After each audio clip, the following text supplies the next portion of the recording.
Yesterday, I released an article that sort of talked about the lingering uncertainties or quandaries sort of present at the scene, like what's still up in the air at the current moment. And there's a lot still up in the air because there hasn't been a premier level tournament in a few weeks now, since the end of IEM Katowice towards the beginning of the month. And there won't be another tournament still for another 11 days, I think. I think I just counted 11 days. With the start of Star Ladder I League Star Series Season 3, that super long, annoying name that I dislike. But yeah, there hasn't been a tournament in a while. There's this big break in the middle, almost a month long break. I think about a month long, and this is sort of weird to me. And I made note of this in the article for two reasons. First of all, it's unfortunate. Maybe it's not weird, but it's unfortunate that this sort of month long break is happening at this point in time because right now, or since the end of the major, since the end of the E League major, the reformation, the roster swap season after the end of that major created all these great, really great teams. There's, I think, 7 or 8 really strong contenders. There's sort of these lingering, I mean, people want to call them almost super teams in Fnatic and G2 who haven't really showed us anything yet. There's also VP and Astralis, the scene leaders, with Astralis being the absolute leader. And then there's teams like North and FaZe who have long looked sort of towards the top. And then they've made these new additions with Nico and AZ. So they look even stronger. And then there's, Navi, he's still around. He's made top 8 at 3 straight tournaments now. And then there's other teams like Immortals, not SK, but I forget. I think I forgot to mention SK. SK is also up in there with the phases and Norths of the world. Well, I guess there's no phases in North of the world. It's just FaZe North and SK I put up there. But there's also teams like Immortals, Heroic, and Gambit, right? Gambit has those specialty maps like Cobblestone where they seem sort of, very strong. Like I think Gambit's the best Cobblestone team in the world. Just looking at their record, I mean, you can go deeper into their tactics and stuff, but I mean, they have a really strong record on Cobblestone. But anyway, yeah, there's this really, really strong field right now. A lot of contenders, a lot of strong competition, but there's no tournaments. There's been this month-long break. And maybe, I don't know, see, this is a big question. How often, if you were sort of the commissioner of the scene, would you have a high level Counter-Strike tournament? Would you create slots, and that slots would be open for big tournament organizers to enter every 2 weeks? Would it be 3 weeks? Would it be 4 weeks? Would it be a month? Like, what would you do? I would say, if it was up to me, I'd say about 20 tournaments if you count in like the main qualifiers for the majors, which aren't really actually in themselves high level Counter-Strike tournaments, but they're very important. I would say like 17 premier level, like high level tournaments would be the max, and then including the majors in that, and then maybe additional 3 slots for the main qualifiers. But yeah, this is sort of a rough number, maybe 20 out of 52 weeks. So less than, maybe even less than that, maybe only like 17 tournaments a year. So that's a tournament every 3 weeks. If there's 52 weeks in a year, 3 tournaments a year would make 17 and a third tournaments. So there'd be 18 tournaments every 3 years. Yeah, I think this sort of range seems more reasonable. But if you actually look back to 2016, it's really unreasonable. I would count there'd be 24 premier level tournaments, and then you add in the 3 main qualifiers for the major, because the E League major 2017 major had the main qualifier still in 2016. So there's 27 like really important, very watchable tournaments, and then you count in E League, which was this big time hog. It had all those like. It has those like group stages as their own tournament sort of things, as their own like sort of mini tournaments, especially in season 1, less so in season 2. But that adds 6. There's 6 weeks of these mini tournaments in season 1 of E League, and 4 of these in season 2. So that's an additional like 10 tournaments. So we're looking at 37 tournaments throughout 2016. That's not including the minors and sort of the online tournaments, the online league of ESL Pro League or ECS. And there's 3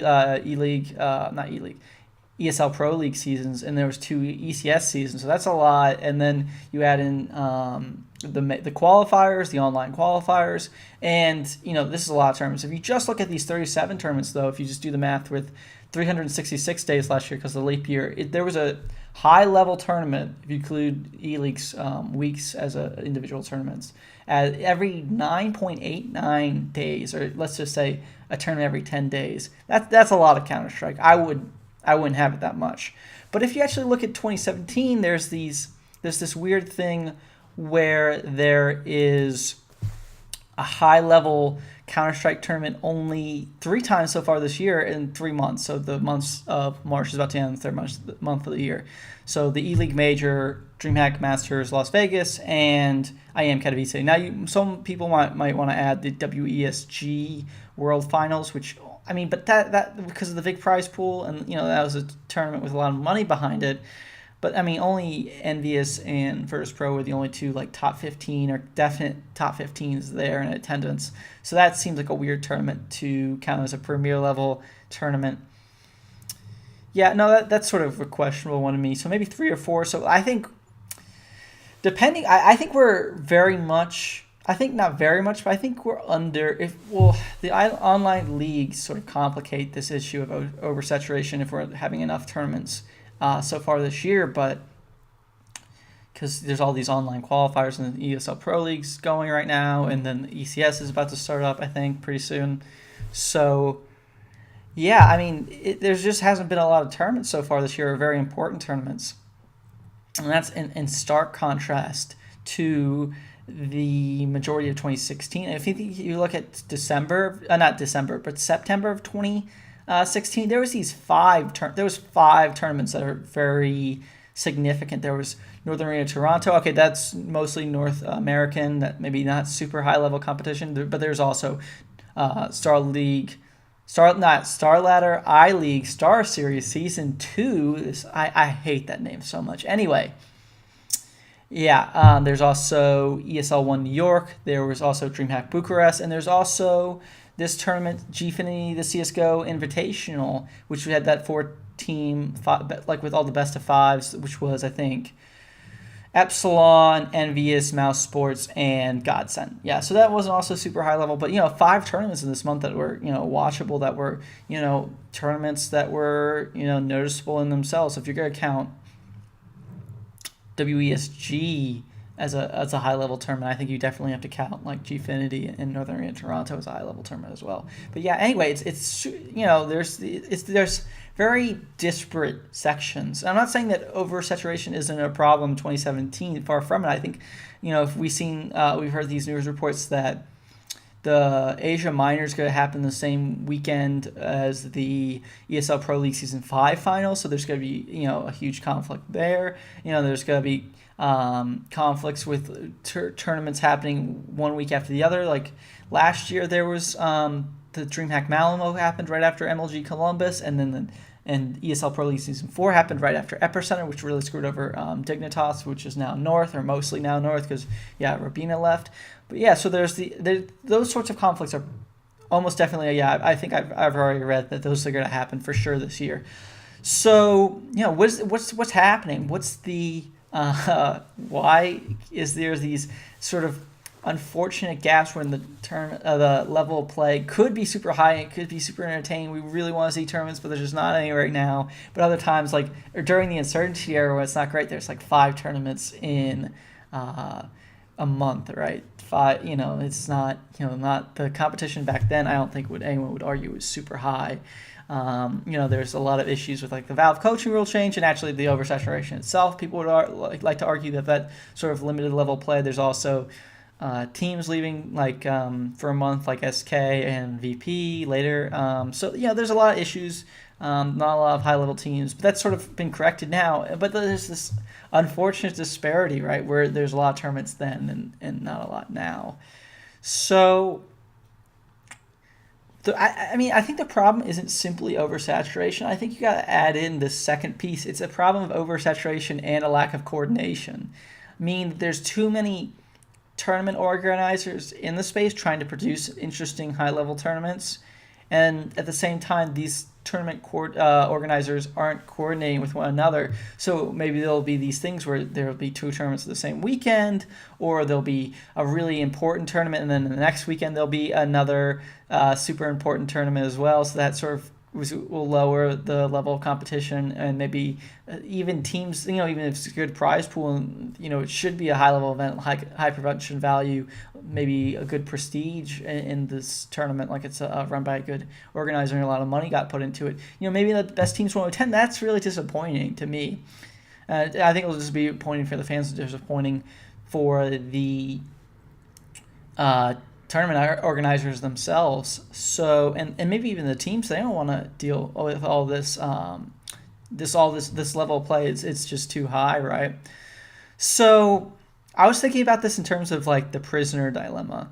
So you think about it, and you think about the scene generally. It seems like, well, it's obvious. It's in everyone's best interest to coordinate, but I don't think there's going to be any coordination. I think that unless outside help or outside influences come in, this will never be solved.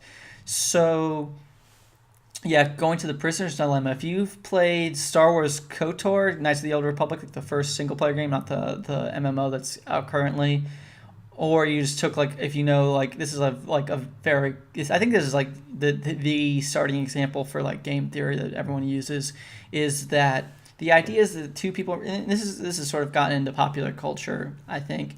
You guys probably, maybe a lot of you guys have probably heard about this. It's the idea that these two guys have like committed a robbery or something like this, and they're both been hauled into prison, and the police are trying to convince each of the two prisoners or each of the two suspects to turn the other one in, to accuse the other one of committing the crime. So there's going to be 4 scenarios, right? Both prisoners stay silent, both prisoners accuse each other, or turn each other in, or rat each other out, or one, like say prisoner A turns in prisoner B, and there's a 4th option, prisoner B turns in prisoner A.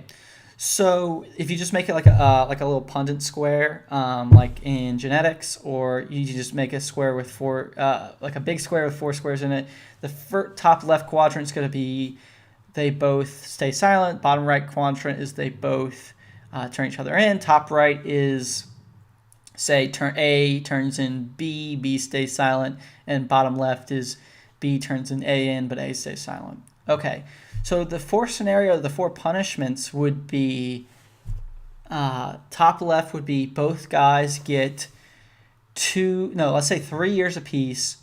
Bottom right is both guys get 6 years apiece. They both turn each other in, they get 6 years apiece. That makes sense, like with plea bargains and stuff like that. If they're both lying and saying there isn't and the other guy did it, the police can't believe both, so they're going to have to punish both more heavily, so they get 6 years apiece.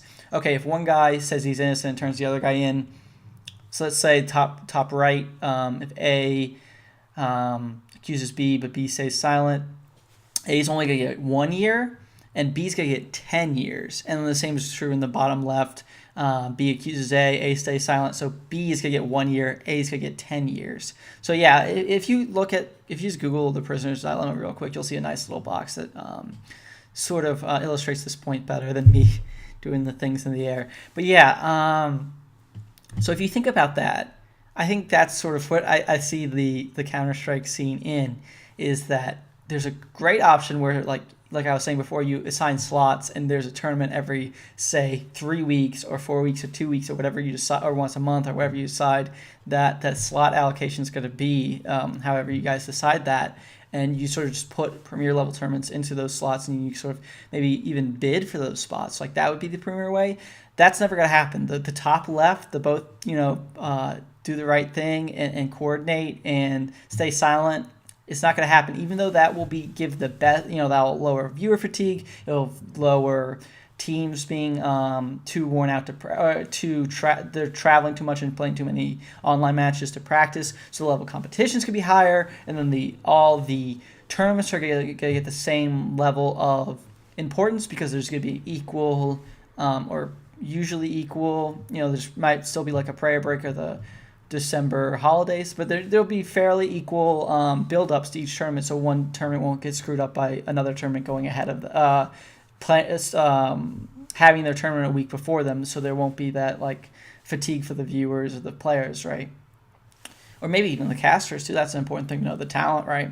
So That's not what. Okay, if you okay, so that's the top left is the desired result, but I don't think it's going to be the the result that people go to, because if you think about, this is sort of the classic thing about this prisoner's dilemma. If you think about it not as what's best for the scene, but what's best for the individual, it's always going to be the bottom right corners where you end up. Both people are going to accuse each other, and they're both going to get 6 years apiece. So if you think about it from A's perspective, if B picks stay silent, what's his best option? If he accuses him when the B stays silent, he's only going to get 1 year. So that's better than the 3 years both would get if they both stay silent. Now, if B accuses him, what's his best option? If he stays silent, he's going to get 10 years. If he also accuses him, he's going to get 6. So in either scenario for him and for both players, right? Because it's reflexive, it's mirrored. Both have the same punishments and rewards. If it's just this one time, really simple prisoner's dilemma thing, every time the rational decision is to both accuse each other, so they're both going to get 6 years. If when tournament organizers are trying to figure out which tournament they're going to do, they're going to pick the weekend that best suits them, when they can get the venue, when they get the lower cost of the venue,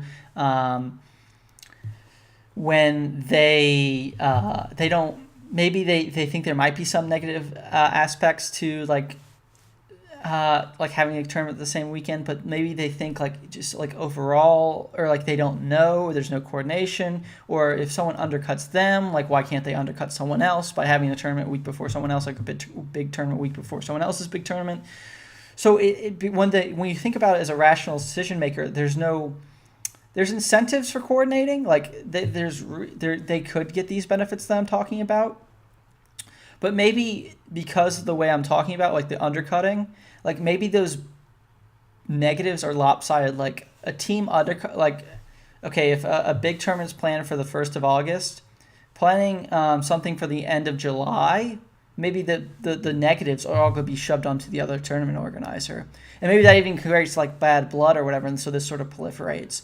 But yeah, maybe the negatives go to the other team. Is like you have to do what's best for you as a company, as an incorporation. You have a legal obligation to do what's in the best financial health of your company. So to say pick a weekend where it's going to be, you get paid significantly more for the venue, or it's say it's the 4th of July, and the like Americans are going to be not so interested in staying inside and watching Counter-Strike. Maybe your viewership's even going to decrease, right? So yeah, so the incentive would have it at the end of July. All your incentives would have it at the end of July, even if you go screw that person over. So like there's an obligation to do that, to pick what's the best venue for you, right? If you're a rational, independent decision maker, you're going to do things that it's not going to do what's going to produce the best like result for society. If you think about the box again, top left, both say silent, is only going to produce 6 years of prison time for the both of them. The diagonal, the top right and the bottom left, they are going to produce 11 years, 1 and 10, right? But bottom right is going to produce actually the most years. It's going to produce 6 and 6, so that's 12 years. So I think that's where we sort of are with this oversaturation / coordination problem. You would think maybe like a lawyer could somehow get these two prisoners to cooperate. Valve could set rules or something, but of course, Valve is not going to do that. They're very hands off, and they're even contributing to the problem, just like any other organizer. It seems, with the way they just put the way they time the majors and the minors, right? So I don't see a solution to this problem. It just seems like this inevitable, unfortunate thing where we're getting the worst of both worlds, where we're getting sometimes these droughts, and sometimes these not we're getting too much. So there's going to be spoilage. There's going to be too many tournaments, and so some of them are not going to be able to be fully enjoyed. So drought, I guess famine and overabundance, right? I think that's sort of the issue going on. It's not just oversaturation. That's the point of my video. I for the comment section, I actually would be interested if people would say like, what do you think the best like what rate tournament should occur at? Like maybe I'm being too harsh when I say once a month is too little. Maybe you think it should happen once a month, or maybe you think it should happen once every 2 weeks. I'm more sort of once every 14 days sounds sort of better to me, or once 3 weeks sounds pretty good too. So like if that was just like comments, I'm sort of interested if you guys could give me any feedback. All right, thank you. That's the end of the video.